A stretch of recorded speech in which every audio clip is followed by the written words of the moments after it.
and welcome to Engineering Camp. This is our second session here today and our second of the week as well. So we're glad all of you could join us. And this one is going to be talking about plastics and different things along with that. And Professor Kat Wakabayashi is going to be leading the way here.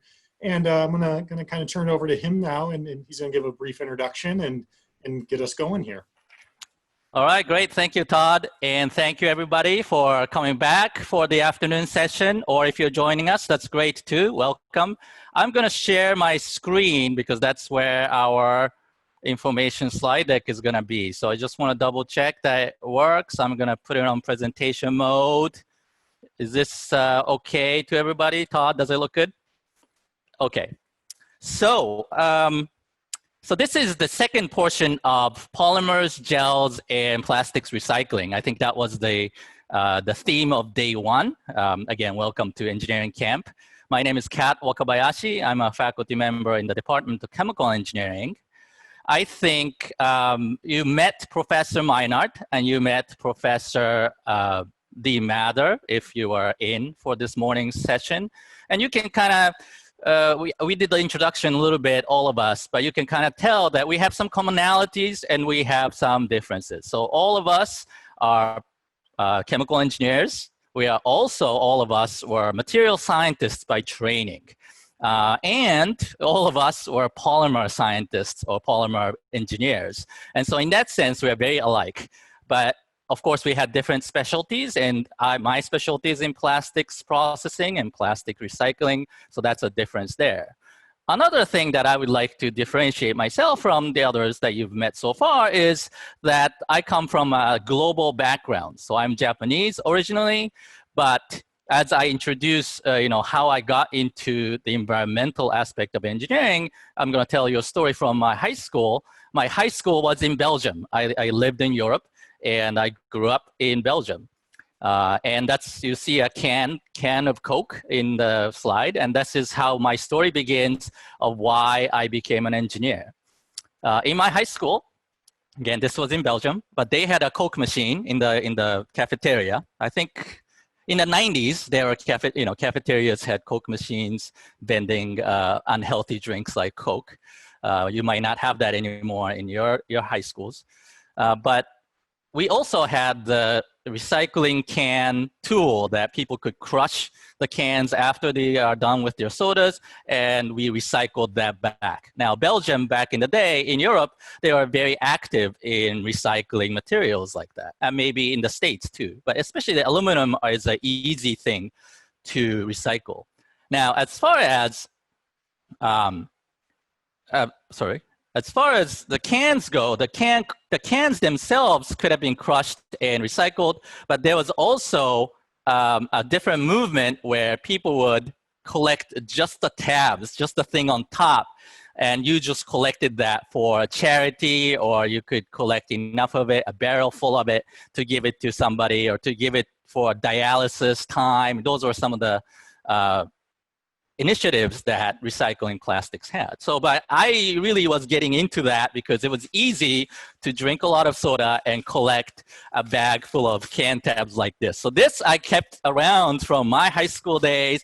I carried it around for college and grad school, and I still have a bunch of can tabs in my lab.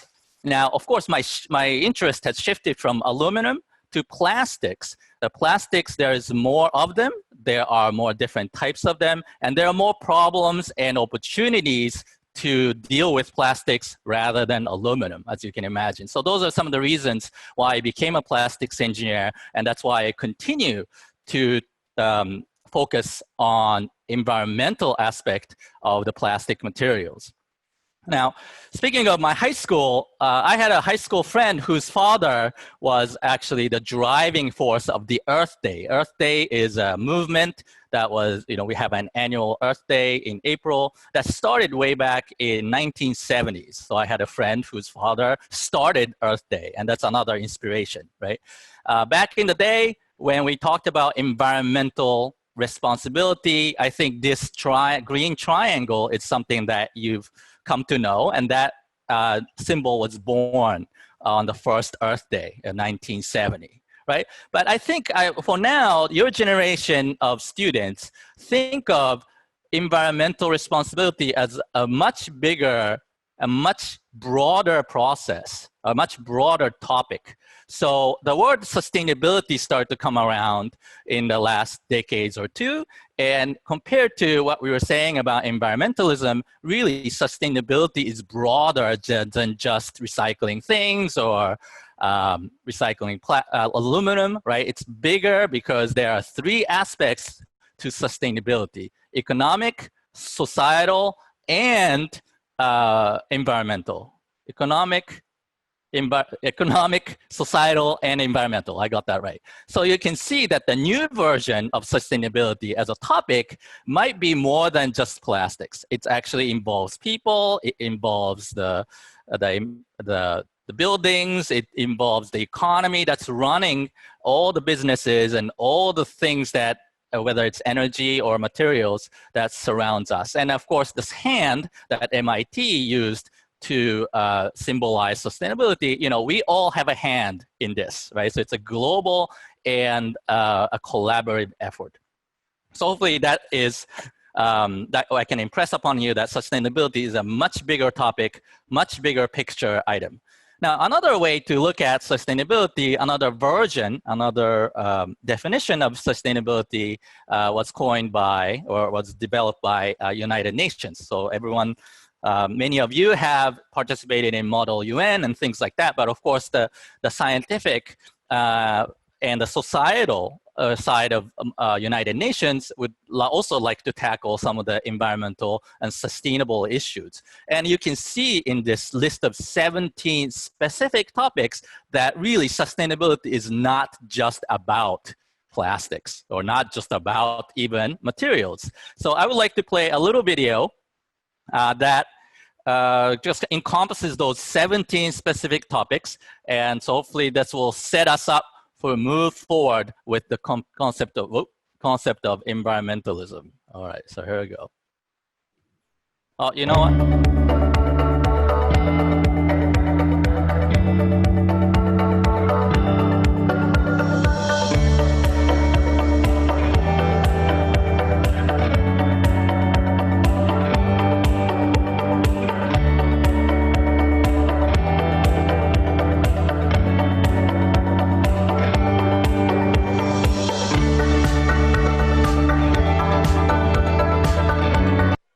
Oh, sorry.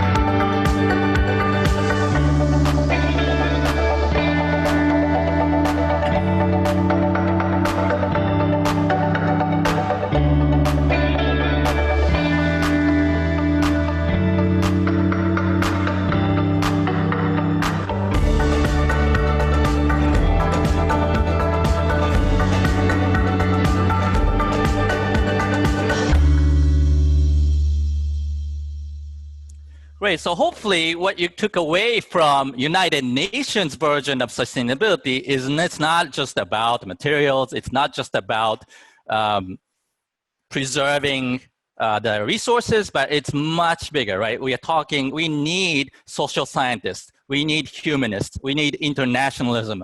And then we need scientists and engineers. So hopefully, this is Bucknell Engineering Camp. And I hope that Bucknell, being a liberal arts institution, can instill upon you this notion of solving problems is indeed a entire liberal arts studies of solving problems, right? Engineers come into play, but there are many, many other players as well. Now, then I'm going to move on to say, though, that focusing on my part or my engineering part would be that number 12, which was all about responsible consumption and even production. So it's not just about whether I can limit the number of plastics, but even from the production level, what can we do as a society?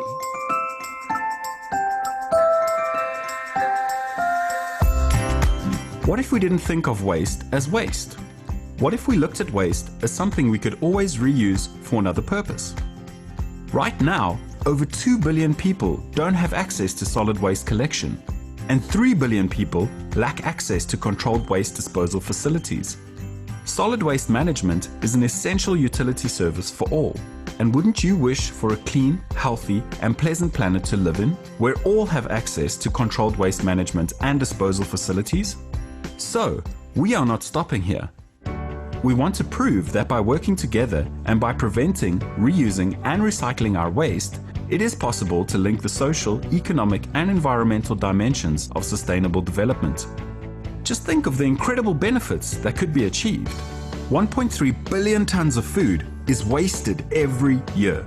If we were able to prevent it, this would be enough to feed all undernourished people in the world twice over.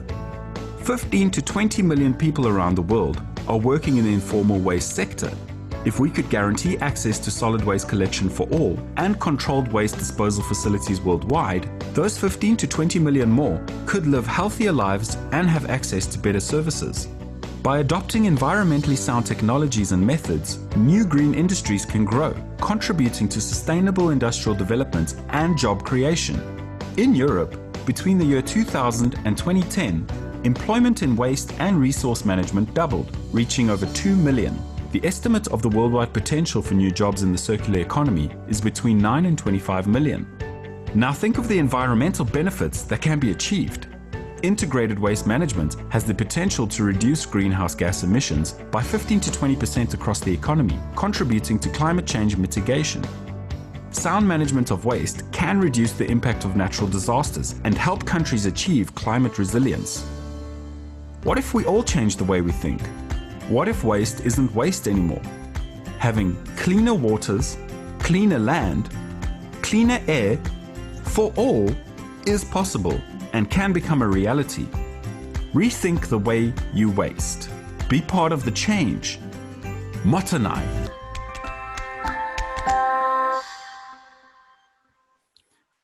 Mottainai it's a Japanese word for being wasteful. And this is something that my parents and my grandparents have always told me to limit the length of a tape, Scotch tape to use, or limit the amount of water to drink or to give to people, to give it to plants, etc. So I think it's a part of lifestyle, and hopefully this becomes a global standard on thinking twice about using or spending resources. Okay, so with that, let's go back to maybe what you already know, right? So this might be review. This is something you learned in school. I bet my kids learned this last semester from their teacher.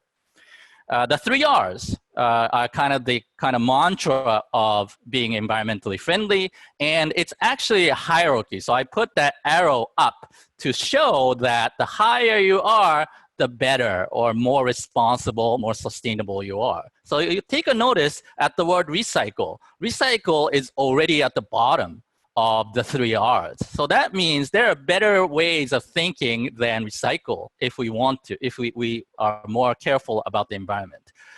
Reducing and reusing. And those are something, again, you've learned in class. So I'm not going to, hopefully learned in class, so I'm not gonna harp on that. But let me challenge you that, can I add 2 more R's? So depending on some of the papers you might read or some other classes you've taken about environmentalism, there are this new standard of 5 R's instead of 3. So can you think of 2 other R's to add? So think for yourself, and I'm gonna reveal that in a couple of seconds. So what beyond reduce, reuse, recycle can one do to be more sustainable? Okay, so the answer is, there we go. There are a couple more, and that's the blue parts, refuse and repurpose. And notice where I put those within the hierarchy as well. So refusing, saying no thanks, is actually better than trying to reduce the use, right? So this is a quick video of what I noticed in my most recent online purchase. Hopefully you can see the video. I opened the box, and there are a lot of these air pillows, great. 39 of them for my single purchase of, I think it was like a baby-proof thingy. So notice how this happens to many of us often. What if we didn't need that many airbags, right? And there are different ways saying no thanks to these airbags can certainly happen. One, you could not purchase things online. You could have walked to the store and bought it without bags and air packs. That's one idea. Another idea, if you do have to buy things online because it's currently the pandemic, maybe try to buy things together so that they use less air packs. So saying no thanks to 39 air packs is something that each of us can do. So that's the 5 R's. And I challenge you to come up with 2 more R's. I say we have 7 R's. That's kind of today's standard. So everyone think about the 2 extra R's. What can I add to these 5 R's more? And so those are the 7 R's. The red ones are the newcomers. There is the repair portion. So if you look at the picture, that's kind of ironic, but it's a waste truck toy that my sons had, and the hinge part broke. So there's a little piece that broke, and the rest of the truck doesn't stay on. Instead of tossing that, hopefully I can repair it. Repairing plastics is not easy, but I certainly can try to do that as a plastics engineer. The last R, at the very bottom of the hierarchy, is rot. And that's just trying to say that we like to compost, intentionally degrade or biodegrade any waste that you might have that's not necessarily recyclable. So those are the 7 R's. Hopefully you learned some of these, definitely the 3 R's, hopefully, in your previous education or current education. But certainly there's more room to be more sustainable. And yet, even with these 7 R's, these things happen, right? So this is a very typical picture you see on websites, Reddit, newspapers, magazines, and I'm going to show 3 consecutive pictures like this. It's very devastating. It's very impactful. And please notice the caption of where they are and come up with, or looking at the picture also, can you come up with some commonality that you're thinking about? What is common? What is similar to all 3 pictures I'm showing? And in fact, I'm going to try to ask you to type those in the chat just to get the conversation going. And if if it's not same as mine, that doesn't matter. I would just like to kind of get people to think about how Panama, that's the picture, that's Panama City, I think. Part of Ghana, that's Ghana, also very devastating, lots of plastic waste. And Thailand have in common, or at least these 3 pictures you saw, what is common to all these 3 pictures? Right. So let's think about that. I like this one the most. I don't know. It's the center one. So think about how they are similar. There are many differences, obviously, but certain things are similar. So I see one from Elliot that they are from developing countries. That's certainly one of my commonalities. Great. And I'll talk about that second. Another one, which I see several people saying, is they are on the beach and they're at the waterfront, and people have ideas, right? People know that because the shore pushed the plastic waste up to the coastline. So this is great. Everyone understands the picture, right? So there is certainly commonality that plastics are pushed from the shore, and it's not necessarily because people going to the beach are being irresponsible and drinking water and throwing them while they're at the beach. Everyone should remember that these actually are household waste, right? So somebody way out from the shore are tossing that in their infrastructure somehow because of the river situation, because of the lack of waste management. It ends up being on the river or the shore or the ocean, and then it gets washed up to the shore. So that's certainly a very typical situation. The second one, which I wanted to address, is that they're all from developing countries. We don't, fortunately, we don't see many of these pictures in the US, in the Gulf or the Florida beach or Jersey Shore. We see some, but not to this extent. And that is thanks to the infrastructure, that is the waste management, that is thanks to the recycling centers and your garbage trucks that actually do come to your house on a regular basis, right? So to understand that these big problems are from developing countries, again, that's being globally minded. And those are the countries and those are the areas that need more help than Jersey Shore, unfortunately, right? So think about how you can contribute globally. I think it's important. Thank you for all these ideas and your answers. I'll continue to do that in a couple more different scenarios. Let's move on. This is another interactive question for you. Why are plastics the enemy? Why are the plastics always casted as the bad guy, the villain, right? So this is a villain right here.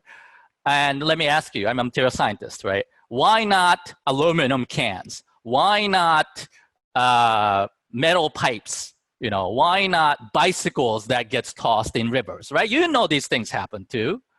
Why are metals and glass bottles, people throw out glass bottles irresponsibly. Why are we not seeing those on the shore? Why are we seeing only plastics on the shore? And why are plastics the only enemy, it seems like, right? And there are some answers already, keep them coming. There are some answers that says, you know, that's because plastics don't degrade as quickly. And I would try to argue that glasses and ceramics will stay there forever. But think about, you know, what you know about glasses versus plastics versus metals. What do you know are different between those types of materials? Plastics are more abundant. Thank you. That's great. That's a good answer. What else is about plastics that is so visible? How about that? That's my hint. Why are plastics so much more visible than glasses and metals and woods? I don't know. Like shipwrecks. There are shipwrecks at the bottom of the ocean. We think those are exotic. Oh, that's so cool, you know, pirates, whatever. But plastics are just bad, always bad, right? Great, great. I'm starting to see them. I say there are a couple of reasons. There are a couple of reasons, and some of them are mentioned. Thank you. One, plastics floats on water, while glasses, ceramics, woods, ships, bicycles, they sink. We don't see them as prominently as plastics. Plastics are more colorful, right? We have many different colors. Wood, there's only one brown color. So that's another reason. Somebody talked about, you know, if it's going to float, then it's going to fly in winds too. So you can see these plastic waste flying in air. That has a very negative connotation as well, right? And see microplastics, so they can get in small pieces and again, fly around or float around. And of course, if they are small, marine life can ingest them. And those are another example of why plastics tend to be the enemy. Does it make sense? I hope everyone's getting the sense of, yeah, any kind of waste is bad, but plastics are especially considered bad just because of some of these facts. Let's see. But some of these facts and features that I mentioned about plastics are called properties. Yeah, those are something that you learn in collegiate classes about materials. These materials have properties. The fact that they're lightweight, that they're less dense, that they are cheap, that they come in different colors. Those are plastics properties. And the question is, we understand that some of these contribute to the negativity of plastics, but can we turn those into opportunities, to good things? And this is something you learned in the morning class, that plastics is a category of polymer materials, right? So plastics are long chain carbon, hydrogen molecules. It's just long. It's like a strand of spaghetti. I think there was a picture of that earlier this morning. But usually they would self-aggregate or self-assemble into these crystals. And the good news about plastics is that these are easily manipulated. I can manipulate plastics easily with heat. And this is one characteristic of plastics that is unique to plastics. Yeah? So the fact that I can just apply heat and I can change its shape. It's magic. And here's a video that I took at home of me trying to remold a plastic. So this is a plastic bag from a grocery store that the shape of, it's a model. Oh, shape model of plastic bag. It's a piece of plastic. Oh, yeah, you can see that. Okay, good. It's solid. I added some water. I just wanted to heat it, right? And it actually becomes clear, first of all, because that self-assembly is gone. So it's kind of soft. It's almost liquidy. And I could actually stretch it, bend it, reshape it. And I'm an engineer, and I am not so good with the art, but I am trying to make a swan. Hopefully you can see that it's a swan, maybe a duck, whatever, right? I picked swan because over time, this is fast forward 64 times, over time, plastic's back to being white, right? The plastic originally is white. When it's heated, it's clear, but when it cools down, it's back to being solid and it's white. Imagine, we should definitely be able to take advantage of that fact, right?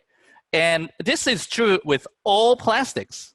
All plastics do this, right? So I have another example where styrofoam, as you know, styrofoam should be, if it's properly done, polystyrene with CO2. And that, I'm gonna fast forward there too, but a gigantic block of a styrofoam can be reshaped into a sheet.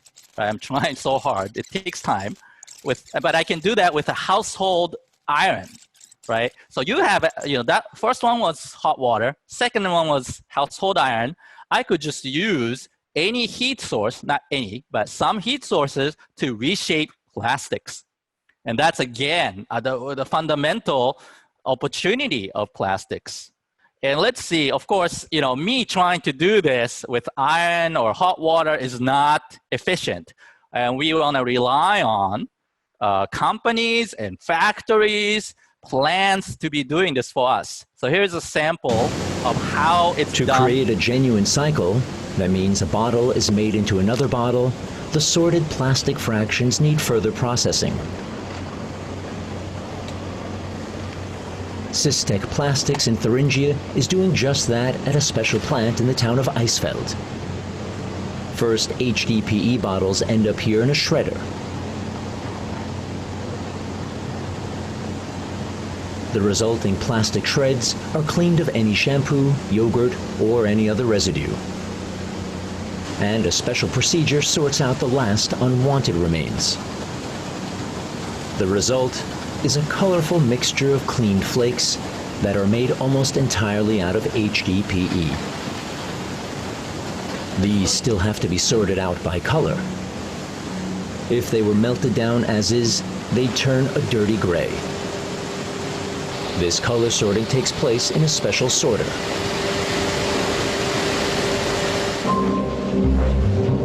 Special mechanics allow the machine to isolate single flakes from a large mass. HDPE particles are run over a slide piece by piece. Tens of thousands per minute. LEDs light up the material stream, while sensors recognize the different colors. The data is analyzed by a computer, which controls a panel fitted with more than 60 compressed air nozzles. A blast of air shoots out the unwanted colors. Only the colorless flakes remain, if so desired. After this process is carried out over the first two slides, it's repeated on the next two. And a final repetition on the last one.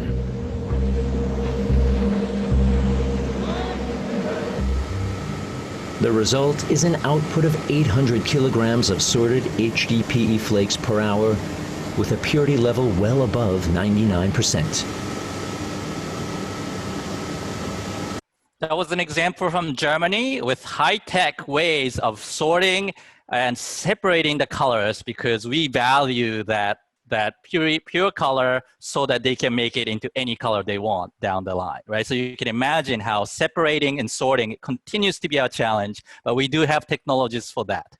Now is the time I'd like to turn back to you. And for those who had enough time to grab a plastic or two from your house, and maybe this is something you already know, but I would like you to try to figure out what plastic your material is made of. And maybe this is something you know also, is the easiest thing is to look at the bottom of it, if it is a container usually. And it would have a triangle, and it would have a number on it. And depending on that, I can tell you, or you can tell me what those materials are. So even though I'm not supposed to have any food in my lab, you know, I have a iced tea bottle. I also have, this is empty. This is a milk jug. If I look at the bottom of a milk jug, it says triangle 2, and I can go to the chart to know it's high density polyethylene. Most recyclable things are number 1, number 2. Those are highly recycled. Even though look at the pie chart there, it's not enough, but we are still getting there. We get to recycle many of those pieces in your local and regional recycling facilities. The higher the number you go to the right, the more exotic those plastics tend to be, and the harder they are to be accepted by your municipalities. But look at the bottom for examples of plastics that we have, or you might have: pill cases, yogurt containers, clamshell, takeout containers. We do a lot of takeouts these days, this summer, right? As well as all these containers that are usually number 1, number 2 for your drinks. My iced tea case, actually, this is a trick question. If anybody has iced tea bottles, whether that's Arizona iced tea or this is Pure Leaf, it doesn't have a number on the bottom, and it's considered number 7 because iced teas are made in a very different manner than sodas. So iced tea actually goes into the bottles hot when they make it. Yeah? So then those plastics have to be a little more sturdy and heat resistant than typical PET number 1s. So iced tea bottles are especially hard to recycle, and not many people can take it. So hopefully you can do that kind of scavenger hunt like things with any plastics that you have. If you have any plastics in your hand that you're like, I have no idea what this is made of, just because you happen to bring a very exotic plastic, feel free to put that in the chat and I can try to identify for you if you could tell me what it is. Otherwise, I hope you are your own Sherlock Holmes and try to figure it out whether your plastic was PET, HDPE, PVC, LDPE, so on and so forth. Okay, and what you see on the chart in front is also the kind of, as somebody said this already, the time it might take for those pieces of plastic to degrade. And in fact, we can just consider all of these plastics to be around for a long time, forever. So of course, we're trying to recycle them. We're trying to do the 7 R's with all these plastics. But there are some challenges still, right? So as I said, recycling effort has been around since the 1970s. So recycling efforts are as old as, maybe a little bit older than your parents. Right, so we've been doing for a while, but we still continue to have challenges, and that's why I still have a job as a researcher in plastic processing. So there are some, I'm going to highlight some challenges. One, in the form of memes, dank memes here. Sorting, we mentioned this already, sorting is actually one of the most challenging aspects of plastic recycling. Separating the number 1s from number 2s, separating the reds from the whites, from the greens. And those are not easy, and people are getting lazier and lazier. We might have to ask cats and dogs to do that for us, right? So you can imagine that continues to be a challenge. Another challenge is contamination. So cross-contamination is a term that we would say when, even though I'm trying to recycle HDPEs, number 2, I happen to have a different piece of it, and that actually makes the batch that I just have in front of me useless. when there are contamination, the plastics don't perform the way it's used to, it's supposed to. So that's always a challenge. Another challenge, some plastics, our local and regional recycling centers just don't take.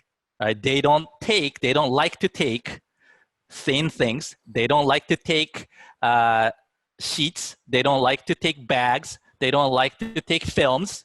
They just can't, and there are reasons for that, which means that there have so many other plastics in your household that you cannot put it to recycle, to good use, even though they are recyclable. There's a difference between recyclable materials and recycle-enabled materials, so to speak. So there are always materials that you're like, I love to recycle this, but I can't, right? Because my town is not taking it.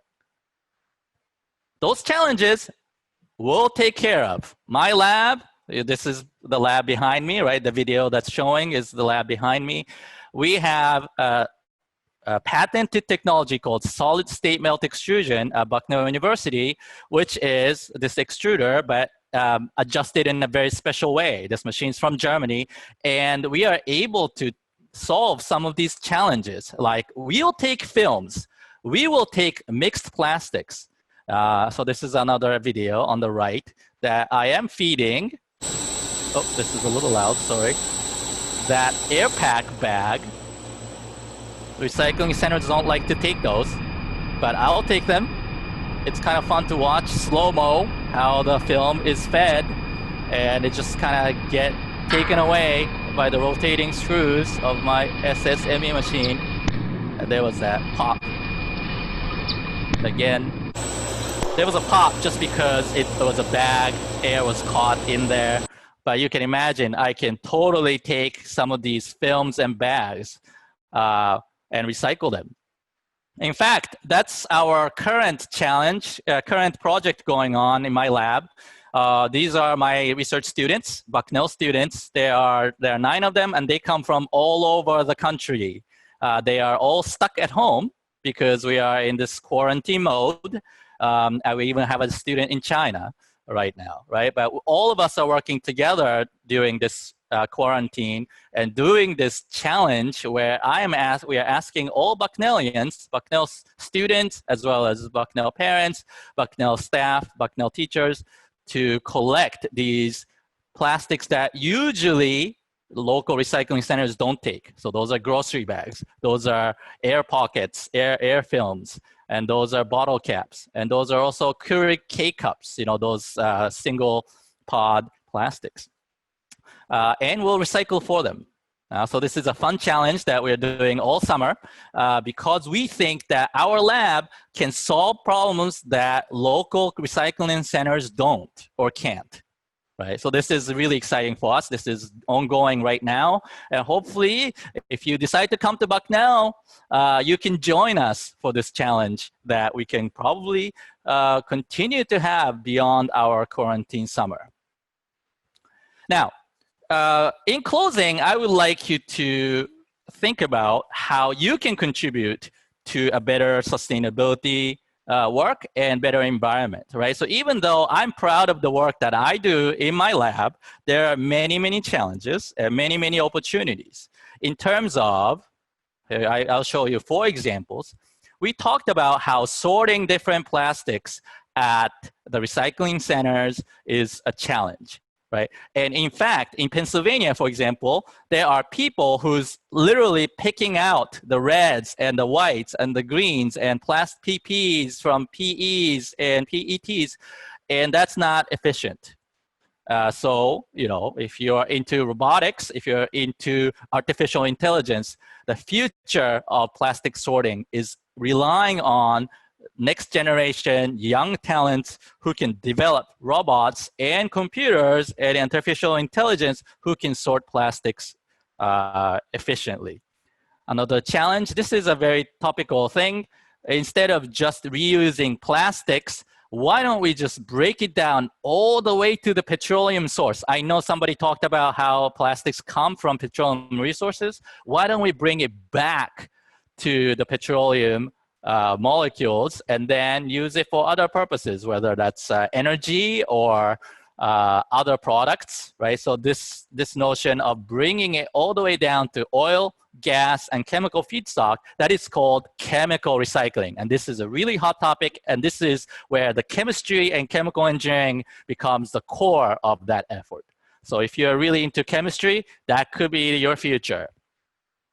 Another direction that we'd like to go in sustainability is to be able to take biological and biomaterials as part of plastics. So biodegradable plastics, bio-based plastics, and biorenewable plastics are already happening. You've seen some of these in containers and films and things like that. But this is also a hot topic, and this really does then involve biologists and environmental engineers and environmental scientists in, right? So this is also a field that is exciting for waiting for you to work on as your career develops.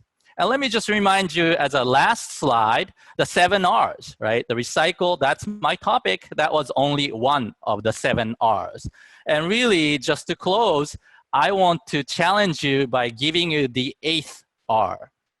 And this is what I expect you, the young and new generation of scientists, engineers, or social scientists, or humanists to work on, is to change the whole paradigm of being sustainable. The 8th R I'm providing you with is rethink. The R, rethink. So don't accept that these 7 R's we have to do. We can do that for now, but when you're out of college, when you are actually working on these sustainability efforts, bring that 8th R, rethink, and make us think twice whether these 7 R's are good enough. And I think that's the future of sustainability, is to just change the way we think and just change it altogether. And I think we'll come up with a better environment to live in. So with that, I'd like to close. I don't know if we have time for questions here, but I'll be happy to take some. I'll be happy to take some at a later time as well. So Todd, what do you think? Yeah, and that was a great presentation, Professor Wakabayashi. I think that was outstanding. I hope all the campers got something out of it. I know I did listening to you, so I appreciate it. And yeah, I think in terms of questions, obviously I know some people may have to drop off, but if anyone does have any questions, feel free to put it in the chat. And I see there is one question there in the chat right now, which maybe you can address here momentarily. Or if someone wants to, they're more than welcome to unmute themselves. Also here, after we get through some questions, we may also, because one thing we're missing here in our virtual engineering camp that we usually get in person is some kind of camaraderie and kind of getting to know each other. So we might also invite some people to introduce themselves, maybe share the piece of plastic or the plastic material that they got and everything, but maybe we'll try and get that question answered first if you want to address that. Yeah, let me address that. That's a great question, Connor. Thank you. Films and bags have the same reason why our recycling centers don't like to take. And that video you saw in Germany kind of speaks to that. Films and bags, things that fly off very easily and they're so thin, they get caught in the gears and cogs of the machinery that has all these ramps and slopes and machines moving around. So they don't like to take anything that's thin, any ropes, any strings, any sheets, they just can't take. They're not ready to take.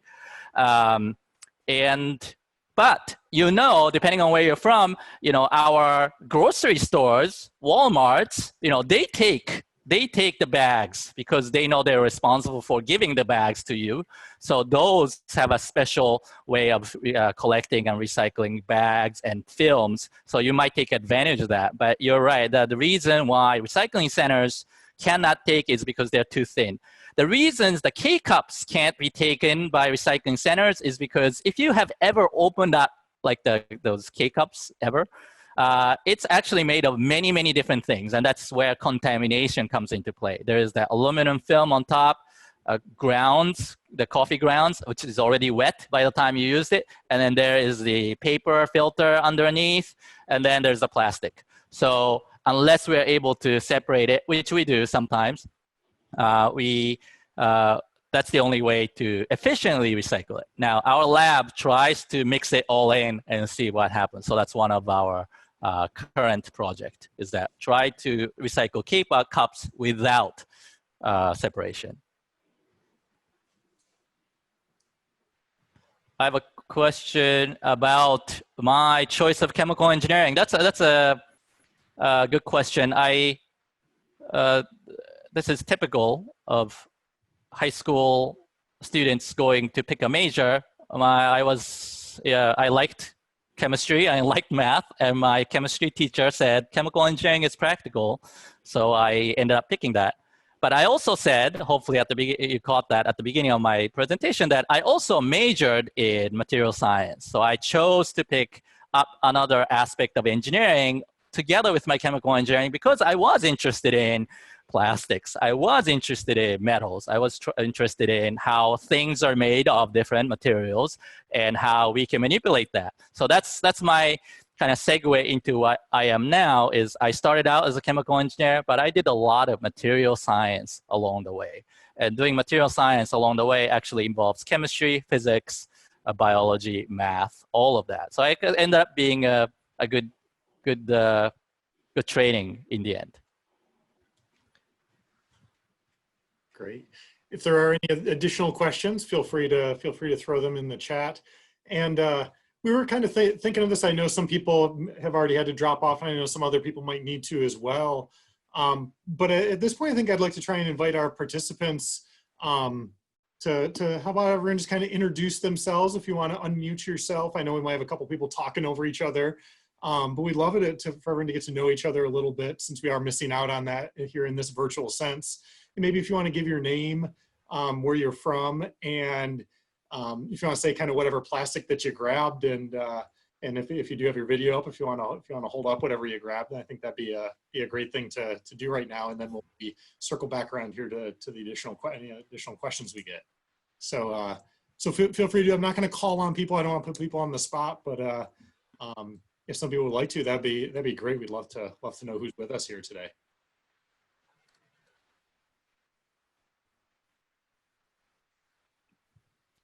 Hi, hello. I don't know if you guys can hear me. My name is Kat Wakabayashi. I'm from Maryland, and I go to Montgomery Blair High School. I'm a senior. Now, I have a water cup. I'm like a water bottle, and it's a 1 in the diagrams that he showed. But yeah. Great, thanks. Yep. Yeah. Water bottles are taken by a lot of municipalities because they're good at that. So thanks.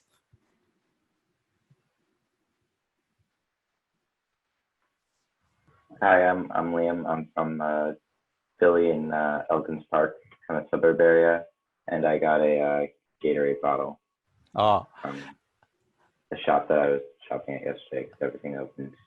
Actually, Liam, is what's at the bottom of the Gatorade? Does it say number 1? Yeah, it's a number 1 PTE. PETE. Thanks.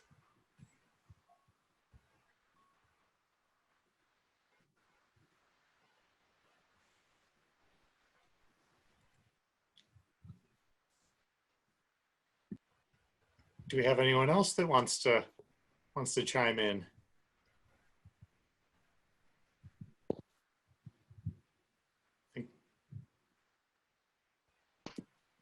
My name is Ricky, and I just have a candy wrapper. Ooh. That I can grab. Nice. That's hard to say what plastic that might be, but it's certainly a film, and it's a small film. Maybe it's a mixture of many different or several different layers of film together to preserve the freshness of your candy, and so that it bonds at the ends. So those are hard to recycle too. Good challenge there. Thanks. Professor Wakabayashi, whoever was just talking, please go ahead. I'm Max. I have like a polyester hoodie, I think. Polyester hoodie? Yeah. Oh, yeah, that's good. That's cool. It could have been made from recycled bottles. A lot of fleeces and things are now, but then the problem is we wash them and they generate those microplastic fibers that end up filling up our fish. Yeah, good one. Thank you. It's an end product of our good work in recycling PET. Thanks. Great. Hi, I'm Shahid from Malaysia, and I brought an egg carton. Type 1. Yeah, is it clear or is it like foamy, like with color? It's transparent. It's clear. Yeah, so that should be polystyrene, just like what else do I have? Polystyrene, like pen barrels, like big pen barrels. Those are polystyrene. Styrofoam, as I showed, is polystyrene as well. Great, thank you. Hello, my name is Kenan. I have a plastic jar, and it's a 1. It's a 1, yeah. So probably plastics. So it's transparent if it's number 1, probably. But yeah, a lot of beverage comes in either number 1 or number 2. And number 1, the clear ones are more popular because it's transparent and you can see what drink is inside. So maybe if it's like Coke, its refreshing color will appear, right? Imagine containing Coke or Fanta orange in the milk jug, then it's like kind of cloudy. It's not as attractive. So there's this marketing aspect of using or choosing certain types of plastic for the needs.